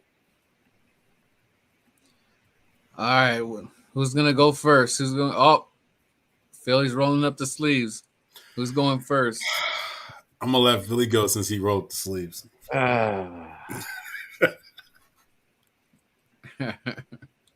Yeah, this one it's going to be close. It's going to be close, but I think that we're going to stick to the game plan that we had pretty closely that we had against the Lions, and I think we've seen some things from Herbert that we can try to expose, and our secondary has been looking pretty good. Anthony Harris hopefully should be back this week, so that should definitely help on the back end. I'm gonna take us in a close one. I'm gonna take us in a close one. What's the score? Final score is gonna be 33-30. Wow. Points on the board. Yes, sir. So, you know how you pumped. You know how like you just ready. You know how like a couple years ago we went from underdogs to now we're in the greenhouse and we're gardeners now. I don't know what's going on with that. I don't. Yeah. I'm taking the Eagles, man. I'm taking the Birds, bro. We gonna win this jump. The score will be 28. 21, 28. Oh, I'm sorry. 21 to 28. Eagles. Go Birds. I like it. I like it a lot. All right, give us our first win streak of the year. Yeah, so I'm going to be doing a little bit of this before I pick my prediction here. Hijo de la chingada. Is that a joint, man? So I think they man. I can't believe I'm doing this, but the Eagles kind of grabbed me a little bit. So I'm taking the Birds on this one, being that the Chargers are not the Chargers of what we saw earlier. I think they're in a little bit of trouble right now. I think we're catching them at a good time. So I think the Eagles sneak this one out, and it's going to be a 24-17 victory. That's what I'm feeling. And if it's vice versa, I guess it won't be that bad. But I think Nick needs to turn this around, and he needs our first home win. This is a big moment for him, even though it's, I think this is a big moment in time for Nick, and he needs to He needs a home win. We need. So when you're saying, absolutely. And it's going to be our first signature big win. time, Birdman, are you saying like one and done? Because I don't think it's going to be a one and done. I think he gets another year. Siri? Yeah. Yeah, Nick Sirianni. If he continue, if I'm telling you this right now, if he goes dumb on this game and starts RPOing and shotgunning and he doesn't have a run game no more, I don't think why there's any reason why Nick Sirianni deserves a shot to be here at all. So he better wise up and listen up, because if he's gonna get cute again, if he's gonna get cute for the rest of the season, I don't see how he's gonna be here. Or either him or Howie's got to go. If they're gonna continue to do the BS with us, one of them's got to go. But what I think as us Eagle fans, I think that's what we kind of want. We kind of want Howie to get the hell up out of here. Oh, we definitely do. Okay. If you don't, you're a fool. Yeah. If Howie, if this goes bad and Howie does leave, do you still think Nick does? Do you think Nick will still get a shot, or the new GM's gonna want to clean house? If Howie's gone, yeah. If Howie's gone, I think Nick gets another chance because Jeffrey Lurie handpicked him. Okay. Nobody knew who Nick Sirianni was. I thought his name was somewhere off The Sopranos. I'm gonna be honest with you. Right. Didn't know who he was. Right. Which character was that again? Yeah, I was like, yo, which one got whacked off, son? You know what I mean? Right. Like, I don't know if I think you can get whacked. I think you can get bumped off, but I don't know if they ever say whacked off. I don't know. That's from a movie, actually. That's pretty funny. You just said it like that. Because have you ever seen that movie with? I think it's with Tina Fey and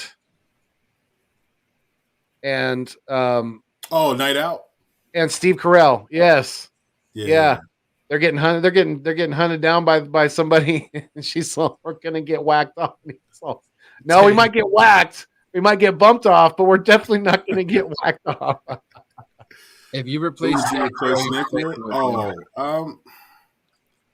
want someone that's got someone that has a good history, man. Someone that takes no BS. I'm going Eric B.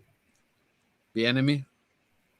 That's what I'm going with. I know he's off the Andy Reid tree. I know he's off the Andy Reid tree, but man, the Andy Reid tree stuff worked. Got a Super Bowl out of Andy Reid. How would you guys feel if Seattle parted ways with both their coach and their quarterback? How would you feel about both of them coming to Philly? I don't know if I can handle Pete Carroll with his chewing gum stuff. Bro. I don't know if I can handle it. Chew gum like a horse, Mr. Chargers run defense. Well, we got right now. We got the nervous spitter. I mean, Nick Sirianni's spitting every 2 seconds on the sidelines. Oh, that and them damn highlighters in his damn visor. Oh man. You know he's serious when he's holding the gun sideways. Kill shot. It's a kill shot.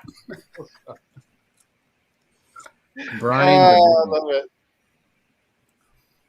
But I think the Eagles can pull this off if the defense doesn't bullshit. If John Gannon doesn't bullshit with the whole playing soft and playing aggressive and having just an urgency, we can win this game. The offense, we're gonna have to, and then I hate to say it, brother, but Bosa, we're gonna have to keep an eye on him because that dude is a wrecking ball. That dude is he's a wrecking ball, bro. Like every time I see him, I'm like, bro, he gets a sack every time I see him. Double team him. Always making an impact play, no matter what. I don't know what it is, but we're gonna have to key around him. And then is Eckler? Is he 100% healthy yet? I'm not sure. Austin Eckler. I'm not sure either. Let's check on that out. Yeah. So we got the next one's gonna be Green Bay at the Chiefs with no Aaron Rodgers. Jordan Love versus my homeboy. I'm taking Chiefs. Chiefs. Yeah. Their defense is garbage, though. It is. It's true. I think Love will put some points up. Their defense garbage. It can't cover. That's what I was thinking about starting Love in one of my fantasy leagues. Oh, he gonna put some points up.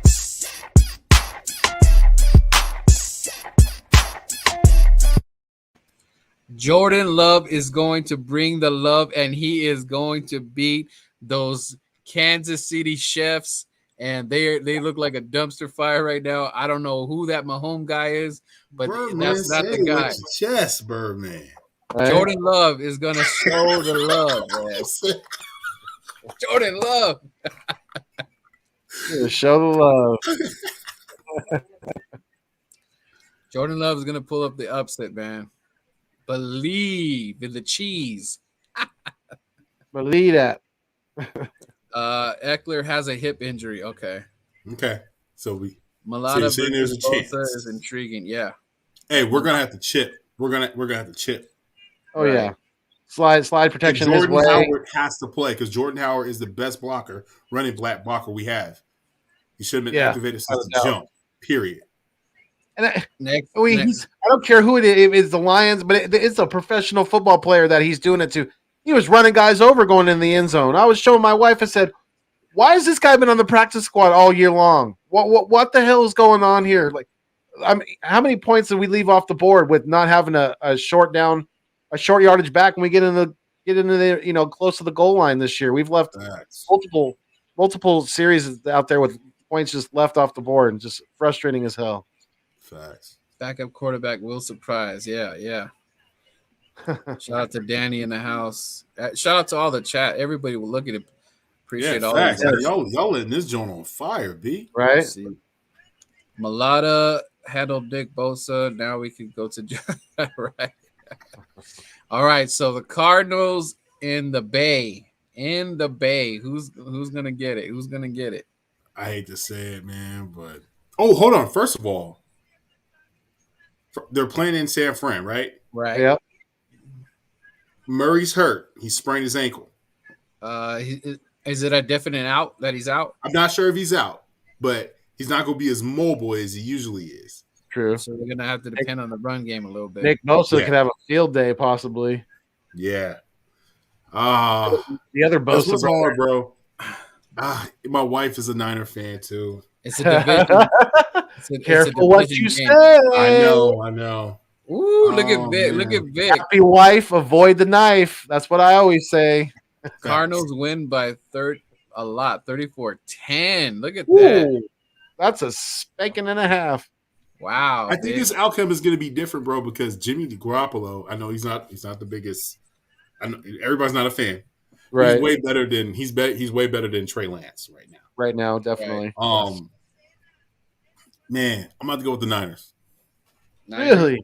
Yeah. That's an upset alert right there. See this. Upset alert. Upset alert. Upset alert. Where you at?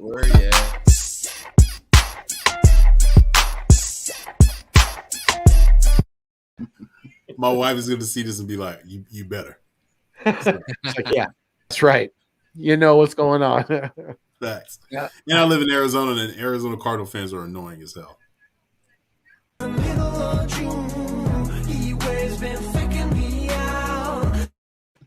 That was a big stripper I met in Vegas. That's funny. That's funny. I'm gonna go with the Niners simply because I don't know why Kyle. What's up with him? I think this injury is gonna plague him a little bit. So I think San Fran is gonna pull off the upset because the defense is gonna show up and the running attack. Jimmy G's not gonna have to do much in this game. I think Cardinals are just in a bad place right now. They can once Kyler. Once Kyler is fully healthy, then it's back to business. But I think right now it's just they're gonna catch him at a, it's the same thing if Hurts was kind of like, favoring his leg or something like that. I mean, look what they did with Dak. They put Gumby, they put him on the bench for the same kind of reason. So I think the Niners are just catching the Cardinals at the right time right now. And they got to take advantage of it. If the Niners can't capitalize on a wounded Murray, then it's a wrap for them. Yeah, that's true. It's true. And because this is a division game, and they already beat them. They beat them in Arizona. Mm-hmm. Right, so right. This is the second one. Division game. Division games are tough. Yeah, yep. But usually, you don't really get sweeps. So I think it's going to be 1-1. you got to throw. Wait, he said Murray's out. Murray's out. Yeah, no, he's still with a question mark. He's like asking. Oh, okay. No, that's what we're asking. We're not asking if Murray's out. No, I was just reading online. It looks like he's got an ankle sprain that he's dealing with. So. Oh, it was bad. Did you see his ankle? It was bad. Yeah, he's definitely going to be. I think it's probably he may be out this week. If not, they may just either give him a cortisone shot and tape it up really well, or something like that. But I'm still going to go Arizona. I think they have a good enough. They have the good enough run game to lean on, and if San Francisco had their starting running back available, I would say Mitchell's probably nice, more though. likely the 49ers. But Mitchell's nice. Yeah, I like their. They have and a the good Niners, you know what guys. the Niners do? The Niners give their great good players the ball. Debo gets the ball all the time. Right. That's true. I think Arizona going to get it. We got Tennessee going to LA to the west side. I'm going Rams, bro. They just got way more better. I think the Rams waiving Deshaun Jackson, I think that's going to hurt him down the stretch. But having Von Miller, Aaron Donald, and you got Big Mouth in the back, Ramsey, the Rams, man, and they got an oil machine that is just automatic touchdowns every time they touch the ball. Yeah, and I'm going to go with the Rams too because Tennessee just lost their workhorse in Derrick Henry too. So that's going to be a lot. That's going to put a lot more onto Ryan Tannehill's plate, and we've seen that before. It doesn't usually fare very well when that happens. So yeah, I'm going Rams at home. I think they're going to win pretty easily. Yeah, make sure you guys hit that like button on the way out. I appreciate all you guys being in tune. LA handled the Titans. Yeah. Miller going to be very happy on that team that he's going to eat. Yeah, facts. Facts. He's already happy. Yeah, bro, he's going to be running. He's going to be running past that offensive line. Then Deshaun for the Rams. Horns up. Oh, smacks. Yeah. DG78. So I take it he's a Rams fan. Yeah, I'm pretty sure you're Rams, right, Danny? Can you please explain to me what the hell is the watermelon on your head for? What is that? Nah, not him, but like the Rams fans. They always put like watermelons on their head. Oh, I see the fans. Yeah, like what is that? I don't know, man. It's maybe Gallagher. Remember Gallagher from back in the day? He smashed them watermelon. Yeah. How has a connection to? I mean, maybe because he was in LA. I don't know. That is kind of weird. I don't know too many Rams fans, so. Okay, then we got another doozy for you guys. Chicago at Pittsburgh. Ooh. This one's tough. Listen, okay. All right. Shout out to my family in Pittsburgh. Your defense just took a hit not having Ingram on there. I'm going Chicago. Chicago? Yeah, I'm going Chicago. Ooh. Yeah. I mean, shout out to Pittsburgh. Shout out to District Hill, man. My family's from Pittsburgh and Philadelphia. So I got to represent PA to the fullest all day, every day. That's hard. I think it's going to be this either. I think it's going to be a close game, but I'm going to go Pittsburgh just for the mere fact they got the more experienced coaching, they got the more experienced quarterback, and I think losing Ingram's going to definitely hurt, but they're going against Chicago, so I think it's not going to be that difficult to stop their offense. So I'm going Pittsburgh.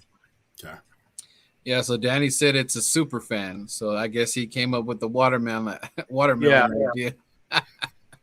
That's how I was just looking at that. Yeah, appreciate it, bro. I've been always wanted to ask somebody, but I didn't want to look dumb. Shout out to Further Aiden. Shout out to Puerto AM. How you doing, man? Appreciate Yeah, it's you. a super fan named. It's a super fan named Lance Goldberg, and he's been showing up to Rams games with watermelons on his head since 1982. Okay. And he's the bags have been in your possession the whole time? What? Have these bags been in your possession the whole time? What? What? Oh man, Nagy stinks. Yeah, I think. Yeah, I'm gonna take Chicago because I think Ben. I thought I was gonna be the upset look. I'm gonna take Chicago. Big Ben doesn't. Big Ben doesn't look good, bro. Like Yeah.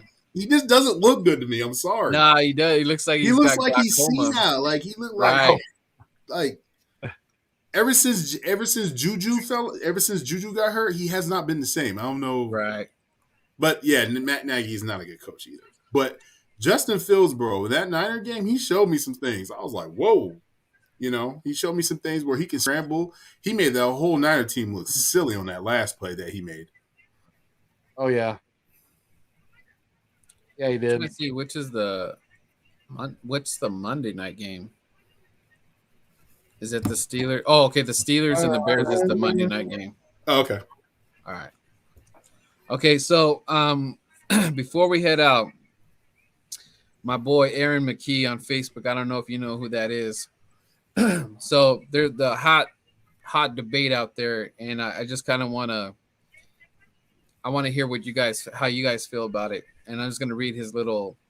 He goes back and forth with a lot of fans. So he says it took Eagles fans 12 starts to analyze why Jalen Hurts ain't the guy. But in year 5, Carson Wentz still took dumbass unnecessary sacks, couldn't, refused to check down, still refused to throw the ball away, insisted on playing his game his way, and by the way, still wasn't making the same exact throws in year 5. That's y'all bash Jalen Hurts in his first season. Every day it become more and more embarrassing knowing we root for the same team. So his whole thing, let me just break that down. It's just saying that we are being unfair with Jalen Hurts, analyzing him right now that we gave Carson Wentz this ample amount of time, but we're already ready to crucify Jalen Hurts in this short period. So I'll let whoever wants to answer that.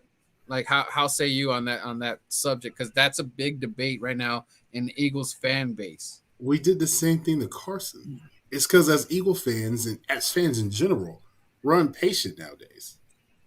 You know, we're catching up to the generations where we're just impatient. We don't want to, that's just the way it is. But at the end of the day, man, these guys get paid millions and millions of dollars. And it's coming out of our pockets. We go to these games. We spend a lot of money on flights, Airbnbs, home rentals, and rooms and stuff like that. So if somebody's opinion about somebody, that's just their opinion. But we did the same thing to Carson Wentz. Why do you think Carson Wentz going to get the hell up out of Philadelphia? This is a tough fan base, period. The same thing goes when people say, hey, what is, people always tell you, like, what is the toughest crowd to play in front of? The East Coast. It's just hard because, number one, it's just hard. Like, we don't so on the East Coast, we don't really have that much to do. And we love football. We love that. That's just the hard mentality. On the West Coast, you got so much to do. You can play volleyball on the beach and play soccer because it's always like 100 degrees. You don't have that on the East Coast. You know what I'm saying? And then on top of that, and the passionate fan base. That's us in Philadelphia. Period. So at the end of the day, man, we crucify everybody. Ask Matt Geiger, okay? This is back in 2001, okay? My brother fought Matt Geiger, 7 foot versus 6'6". My brother is 6'6". In the streets, it's just a passionate fan base. Anybody has an opinion of something. That's just it. I'll go ahead with Philly. What do you say about that? I say that you can't. Well, first of all, you can. you could pretty much throw the. I mean, if you're evaluating on, he's talking about the full 12 games so far. Well, for one, he had to switch coaches. He had to learn a whole new playbook. He's got new receivers that he's learning to work with and to build that chemistry with. And on top of that, he's had an offensive scheme, play calling that has been way too one-sided and put way too much pressure on himself. So it doesn't really. I mean, we could, if we see a whole season of pretty much the same offense that we've been seeing with the RPOs and the wide receiver screens and just the lack of progression from Jalen, I'm going to chalk that up to just as much of the unbalance on the offense and the play calling as it is to Jalen. You know, he can't call the plays.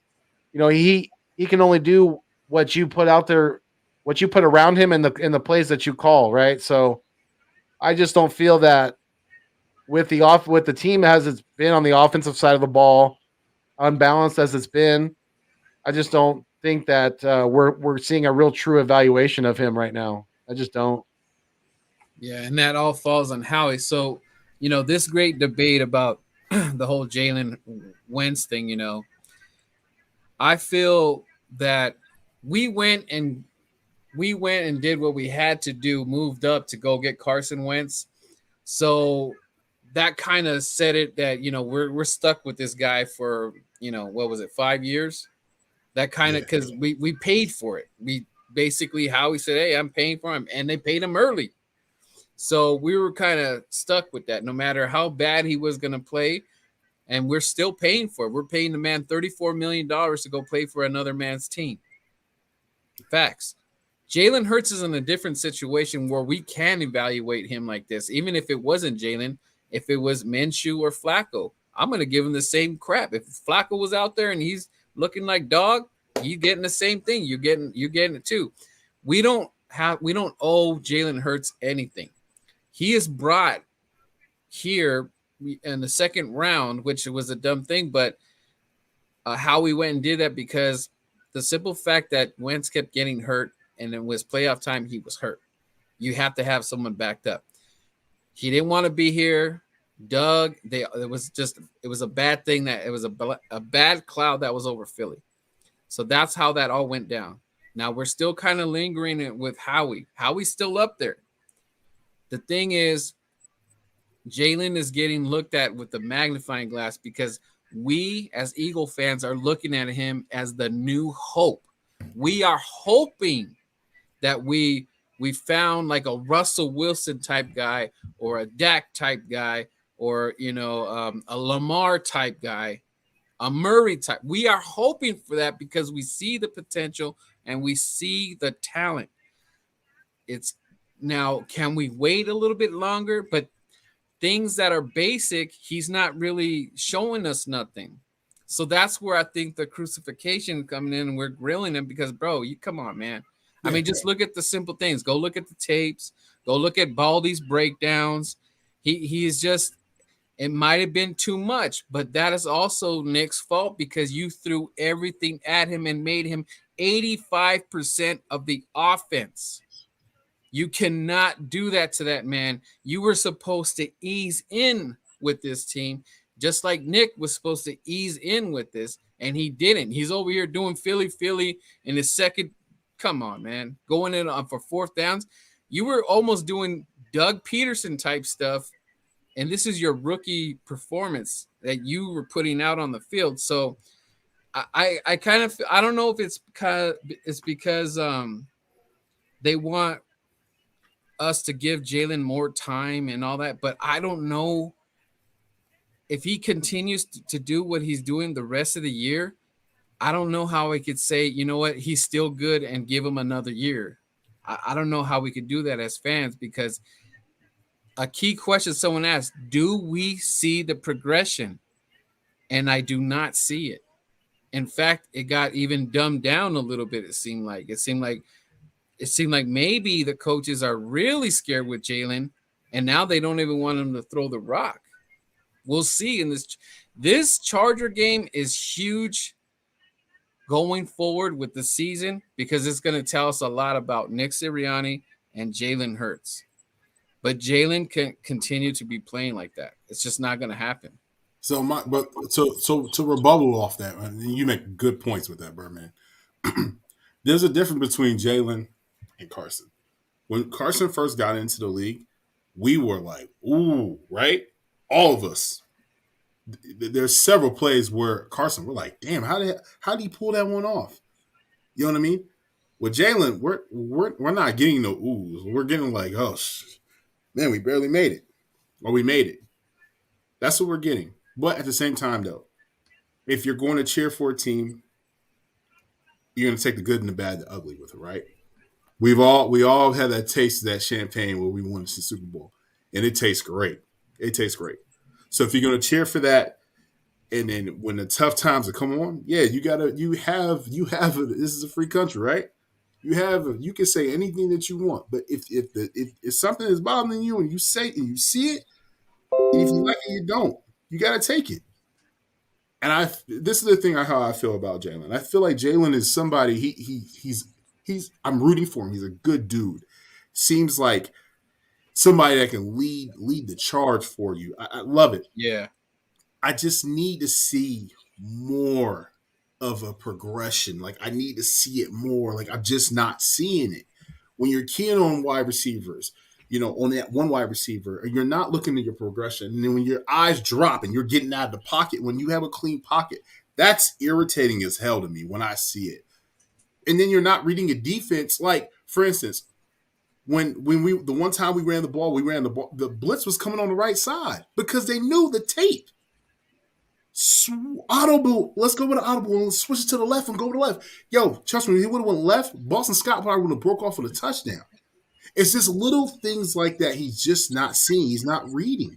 And I get it. 12 games.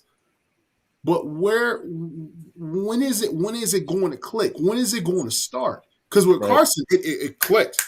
It was clicking. 2017, in my opinion, hey, MVP. He got us there. He was just like, remember the one that was like Monday night against the Washington football team? And we think he sat. He goes and runs like 30 yards. We're like, yo, son is Houdini, son. Like the one out of that middle of that pile, like it was a ghost. Yeah. And then like, what's that one? He threw the ball in the corner and Miles Sanders slid on his knees and caught it. Bro, no, I could probably name 3-4 quarterbacks that are going to make that throw. We thought that was those elite quarterbacks that could make that throw. Everyone thought that was an interception. I'm like, okay, then you see it. You like, okay, well, then you know what? We're just not getting that from Jalen. Mm-hmm. Yeah. We're just not. And that's fine. But we need some growth. Like it needs to come up. It just needs to come up. And I don't think this coaching staff, and then for what you're saying, Birdman, this coaching staff is not doing him any justice. Definitely not.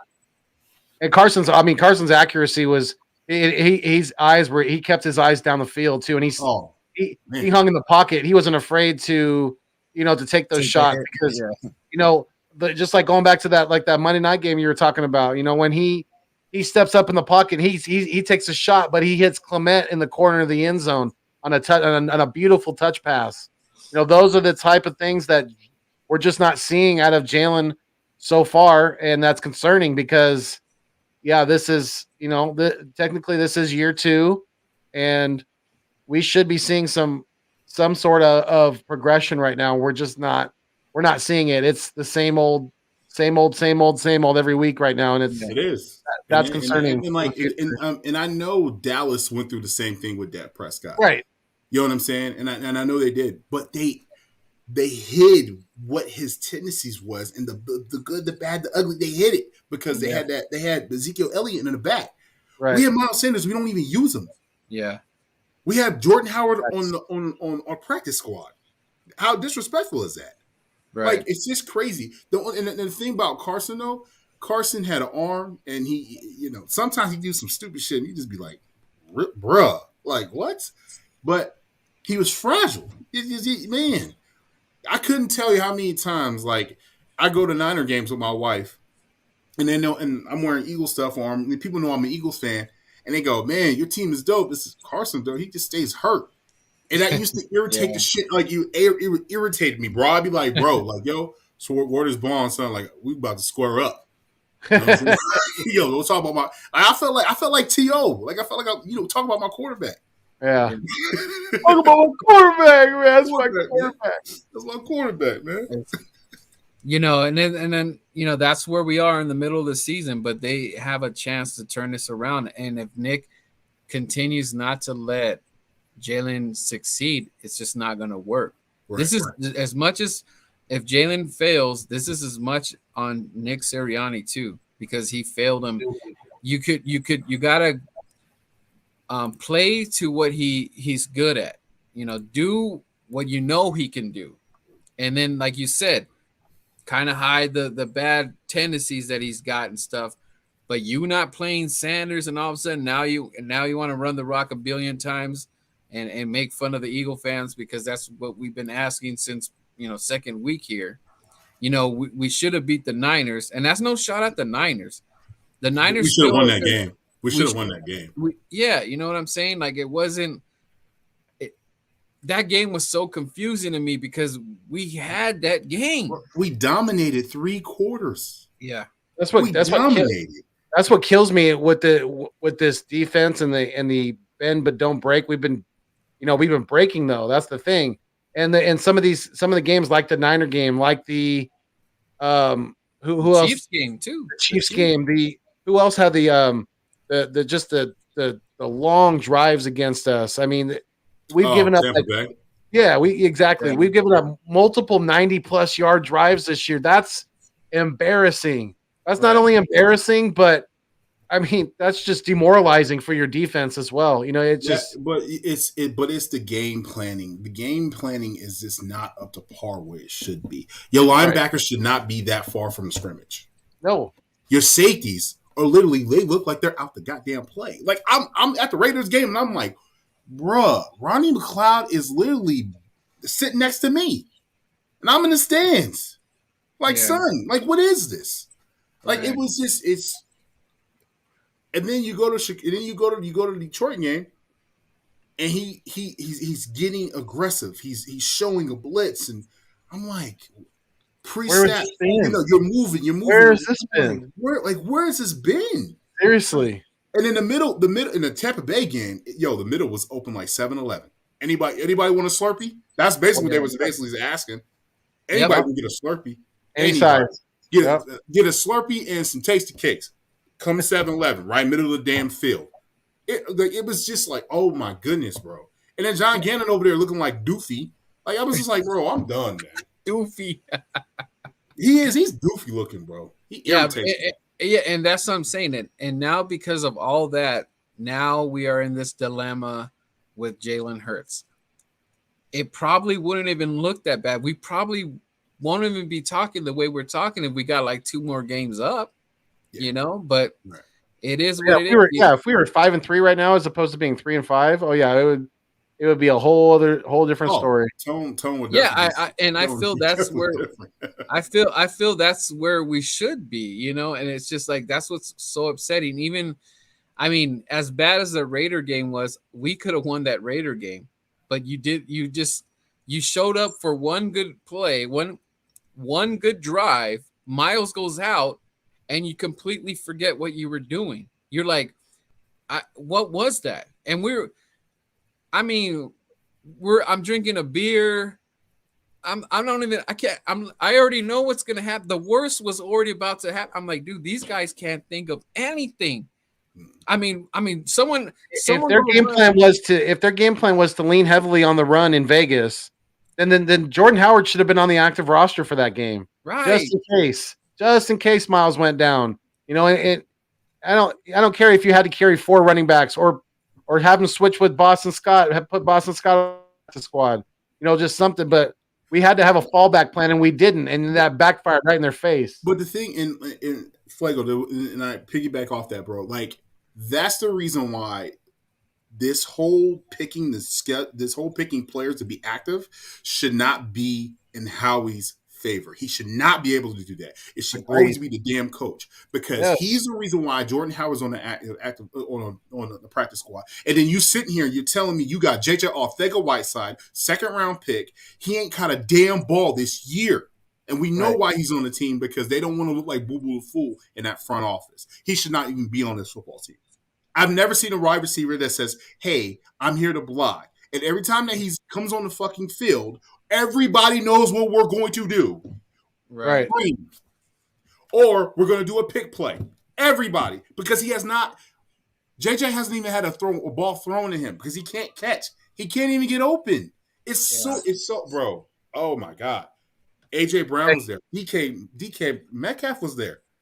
And you go after sorry-ass JJ Arcega. Yep. JJ went to get – and this is the reason why I say – and we're all saying the same thing. It's time to get rid of Howie Roseman. It's time. Because I don't trust Howie Roseman with these three first-round picks. I do not. I don't. Because – number one, when I've seen his pattern with drafting players, he drafts unnecessary players every 3-4 years in a row. He's going to go if Howie drafts Dallas Goedert to come up. Dallas Goedert, we shouldn't even pick Dallas Goedert. We should have got a linebacker or a safety. Yeah, Howie's going to go lineman. He will. Quarterback factory. It's unnecessary picks. It's always unnecessary picks, and it's like they don't even listen to the scouting team. Like you got all these jokers going to the damn football games, the college football games, risking their life, COVID and everything, but you don't even want to listen to them what they got going on. Taking time away from their families and all that. Jabril Cox. Bro, we could have had Jabril Cox, but no, he goes to the Cowboys, and he's over here killing. He got hurt, but still, there's just things. It's like, bro, what are you doing? Why are we even paying? Why are we paying these scouts if you're not even going to listen to them? You're throwing money out the door at that point. Well, you already seen the war room. I think it was Dom. Didn't even want to give him a pound. Didn't want to like, man, I wouldn't want to give him a fist pump. I did all this work, and you over here, you want to pick somebody else. Exactly. It'd be so frustrating. That would have been funny if he would have flipped him off. That would have been hilarious. Yeah, that would have been funny. Hey, that would have been hilarious.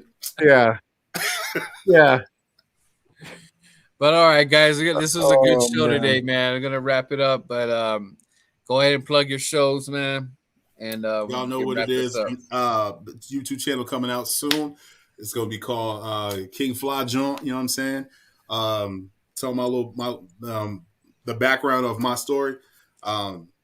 Southside Jersey kid, raised in Philadelphia as well. Got stabbed. My mom moved me to Tucson, Arizona. Got off the train with Tim's and a Sir Beanie's Mile jacket, so you know I'm different. And I'm a Birds fan, man. You know what I'm saying? It's from the East Coast. Now I'm living on the West Coast, and I love the West Coast. So, in California, y'all show mad love. I love y'all. I love y'all. And we love you too, definitely. We're glad you joined us, man. We're glad we're on the same team. Absolutely. Yeah. And you guys could always find me on my YouTube channel, The Nest Out West. I go by Philly Foothills. My alter ego is Philly Fuego, the producer of the show. You see me wearing the wrestling mask. That's the Fuego coming out, definitely. But yeah, enjoying the West Coast Wednesdays. And yeah, you guys can catch me. A lot of content I'm always putting out. And you can always reach me on Twitter at Philly Foothills or on Instagram at Philly_Foothills82. So yeah, always love and appreciate all you guys. Like I say, each and every one of you guys are the food and the water to the channel. Without you, it will not continue to survive. So we love and appreciate all you guys. Thank you so much for joining us. And thank you for everybody that was in the chat. You guys set off Vic, yes, sir. AM, all you guys. Salute to all y'all. Backyard. Who else is in here? All you guys. You guys put in that work, man. I'm glad we had a good show today. And let's get that dub on Sunday. And Nick, don't bring your flower power, whatever mojo you're using, bring sunflower seeds. I don't care. Hey, bring what you gotta do. Bring the fertilizer. What's the green jump? Bring that too. Yep. Bring the little the sprinkle joint, all that, the rain jacket, all that. Bring it out. We need that home victory. The Eagle fans deserve a home victory. So with that being said, it's always fly, Eagles fly, and I'll catch you on the next one. Go Birds.